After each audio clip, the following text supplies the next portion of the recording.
간만입니다. 할렐루야로 제가 이렇게 여러분에게 설교를 시작합니다. 근데 오늘 다들 좀 말씀에 좀 이렇게 좀 힘이 없으신 것 같습니다. 뭐 잠들을 다 못 주무셨나요? 아니죠. 잠은 제가 못 잤습니다. 다시 한번 할렐루야. 아멘. 여러분들 오늘 부활절 6번째 주일입니다. 그래서 부활절 6번째 주일입니다.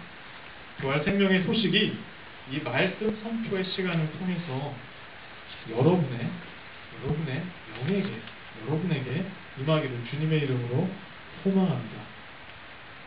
여러분 아멘 좀 해주세요. 저희 주님의 이름으로 소망합니다. 아멘. 오늘 사도행전의 말씀을 통해서 하나님은 누구이신가? 라는 제목을 가지고 서로 은혜를 나누기를 원합니다. 여러분 오늘 사도행전은요 역사가인 누가가 쓴 책입니다. 사도가 쓴 책이 아닙니다.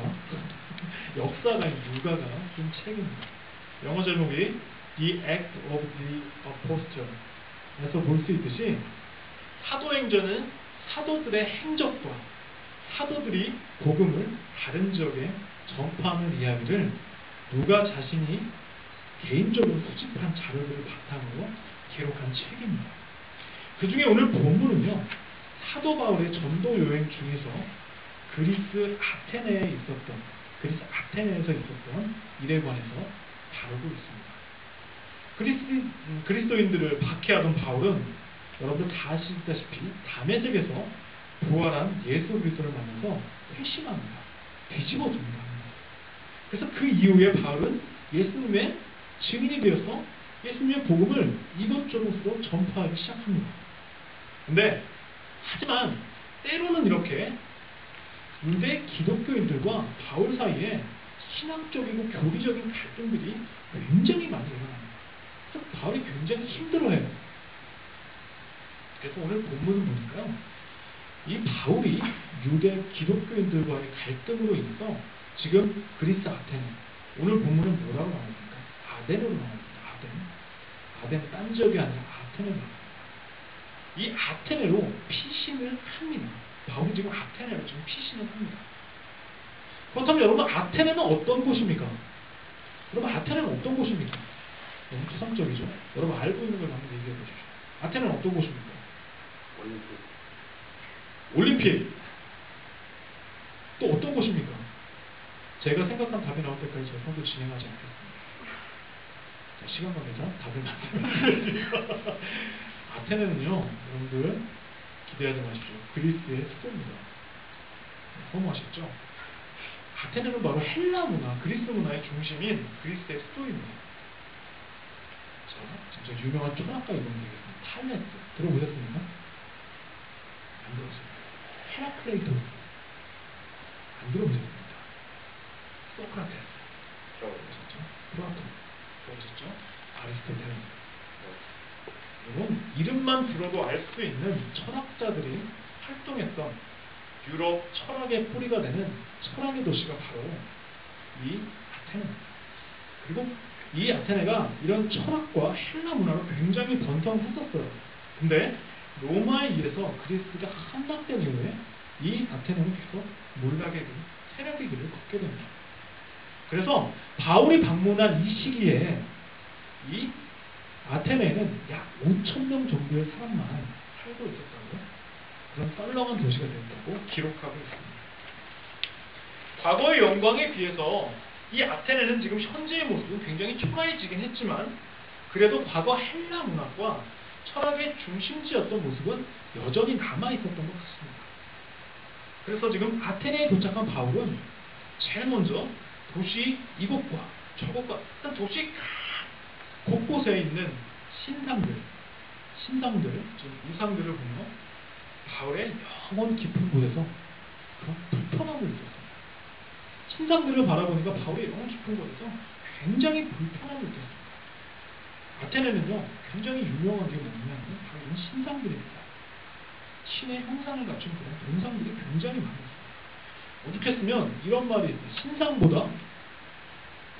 신상이 사람보다도 더 많은 곳이라고 아테네는 얘기할 만큼 신상, 즉 하나님이 보시기에 우상들이 굉장히 많은 도시였습니다. 그러니까 바울이 어떻게 했습니까? 영적으로 굉장히 불편했겠죠. 혹시 여러분들 여호와 증인 만나보신 적 있습니까? 한번 만나보십시오. 어떻습니까? 집요합니다. 안 만나보셨습니까? 정민님 안 만나보셨어요? 그렇죠. 그럼 제가 하는 말은 잘 이해할 수 없으시겠죠. 여호와 증인을 만나면요 굉장히 피곤합니다. 근데 저희 고모가 여호와 증인이었습니다. 저희 고모가 여호와 증인이었는데 고모가 우리 집에 가끔 놀러 옵니다. 그 고모하고 여호와 증인이 가는 영하고 저희 기독교인이 가는 영하고 굉장히 다릅니다. 고모가 있으면 왠지 불편한 겁니다. 너무 불편한 겁니다. 근데 굉장히 불편했던 때 또 언제냐면은 저희 고모님이 돌아가셨어요. 그 고모님 돌아가신 곳에 갔더니 온통 사방천지에 여호와 증인으로 가득해 있었습니다. 저희 엄마와 저는 그 여호와 증인들에게 둘러싸여서 굉장히 영적으로 왠지 모르는 불편함과 불안감이 휩싸였던 적이 있습니다. 또 여러분들 중에 혹시 길거리를 지나다가 한 번쯤은 만나보셨던 경험이 있을 것 같은데요. 특히 한국에서 뭐 이런 말 하는 사람도 있죠. 권호성씨 얼굴에 아주 귀한 기운이 느껴집니다. 혹시 돌아가십니까? 이런 것도 한 번씩은 겪어보셨을 거예요. 근데 이런 사람들을 만나면요 왠지 모르게 내 마음이 너무 불편해집니다. 갑자기 불편해집니다. 그 이유가 아까 제가 말씀드렸듯이 그 사람의 영과 저희의 영이 서로 다르기 때문입니다. 오늘 본문에 바울이 아테네의 여러 신상들을, 여러 신의 그런 형상들, 동상들을 보고 느꼈던 불편함이 바로 이러한 영의 다름, 영적인 다름에서 오는 불편함이었을 것입니다. 이러한 영적인 불편함과 함께 바울은 유대 기독교인들, 그 다음에 여러분들 철학 시간, 윤리 시간에 들어봤겠죠? 에피크로사파, 그 다음 스토아파, 이러한 철학자들과 예수님의 부활 사건에 관한 논쟁을 벌이기 시작하는 거죠. 지금 이게 오늘 본문의 내용입니다. 19절에 의하면 이러한 논쟁을 즐기는 아테네 사람들이 바울을 아레오바고 법정입니다. 아레오바고 법정으로 이제 끌고 갑니다. 그래서 바울은 이제 철학의 도시 아테네 아레오파고 법정에서 하나님을 전혀 모르는 아테네 사람들에게 자신의 믿음과 그리스도의 복음에 대해서 연설을 시작합니다. 그것이 오늘 본문입니다. 바울은 신앙심이 좋은, 굉장히 좋은 아테네 사람들이 만들어 놓은 알지 못하는 신에게 라는 재단을 지적하면서 그들이 알지 못하는 그 신, 즉 하나님에 대해서 그들에게 설명하기 시작합니다. 그럼 이제 바울이 그들에게 하나님을 어떻게 설명하고 있는지에 대해서 봐야겠죠. 첫 번째로 바울은요, 하나님은 우주와 그 가운데 모든 것을 창조하신 창조주다라고 그들에게 설명하고 있습니다. 모든 만물이 창조하신 하나님의 것이므로 하나님은 우주 만물 어느 곳에서나 영으로 존재한다는 사실을 그들에게 말하고 있습니다. 여러분들 이 사실을 믿으십니까? 하나님은 영으로서 세상 어느 곳에서나, 우주 만물 어느 곳에서나 존재한다는 사실을 믿으십니까? 저는 그 믿음이 바로 우리 그리스도인들의 믿음입니다. 믿으셔야 합니다. 지금 이곳에도 하나님이 계시고 여러분 안에도 하나님이 계시는 믿으셔야 합니다. 근데 당시 아테네 사람들은요, 자신들이 만든 그 신전에만 신이 살고 있다고 믿었습니다. 그렇기 때문에 신에게 말씀을 듣기 위해서는 신이 살고 있는 신전으로 가야 한다고 믿었습니다.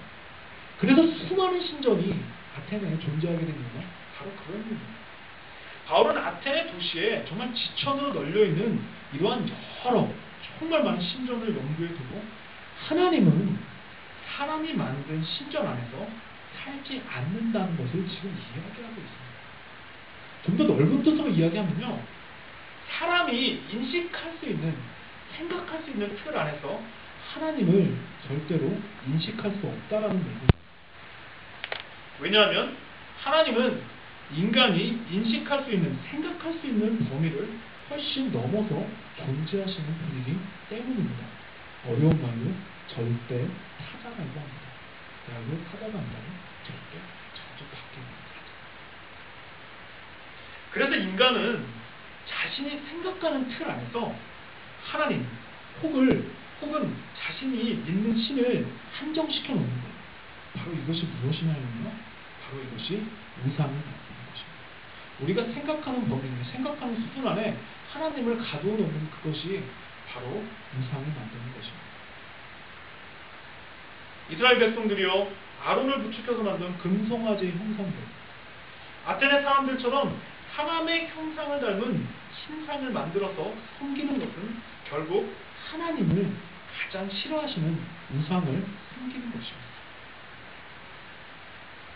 근데 정말로 안타까운 일은 오늘날에도 우리의 삶 속에서도 이와 비슷하게 우상을 섬기는 일들이 너무 자주 일어납니다. 하나님을요, 우리가 원하는 틀 속에 가두어 놓는 경우가 너무나 많습니다. 대표적인 경우가 바로 기도 환원주의입니다. 기도 환원주의예요. 기도하면 뭐든지 다 이루어진다는 그런 생각이에요. 하나님은 마치 자동 판매기와 같은 사람으로 만듭니다. 자동 판매기로 만들어버립니다. 기도라는 동전을 넣습니다. 그러면 우리가 원하는 것을 하나님께서 자동 판매기처럼 주신다는 그런 착각입니다. 이것은요, 우리가 원하는 것에 가려진 우리의 욕심과 욕망 속에 하나님을 가두어 버릴 수 있습니다. 하나님은 계속 무엇인가 우리가 원하는 것만 주시는 그런 존재로 가두어 버릴 수 있습니다. 우리가 원하고 바라는 것을 하나님께 기도하지 말라는 게 아닙니다. 내가 오늘 저녁에 설교 들었으니까 내가 원하고 바라는 건 하나님께 얘기하지 않는다. 이런 얘기 하는 게 아닙니다. 중요한 것은요, 우리의 그러한 기도가, 우리가 하나님께 하나님께 드리는 그러한 기도가 과연 하나님께서 듣기 원하시는 기도냐, 그렇지 않느냐는 게 그게 중요하다는 것입니다. 기도의 주체가 내가 하나님께 하나님 나 뭐 좀 해주세요가 아니라 하나님께서 우리의 기도를 듣기를 원하시느냐 아니냐, 그것이 바로 중요하다는 것입니다.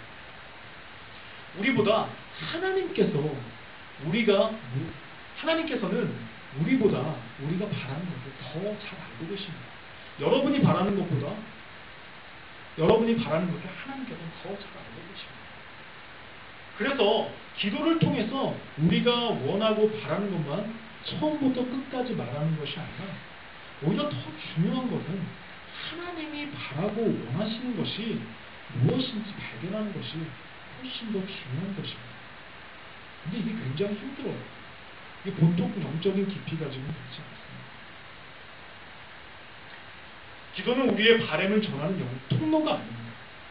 기도는 하나님과 깊은 영적인 대화를 통해서 여러분들이 하나님의 뜻을 발견하고 하나님과의 관계를 세우는 것을 성령에게 도움을 구하는 것, 그것이 바로 기도입니다.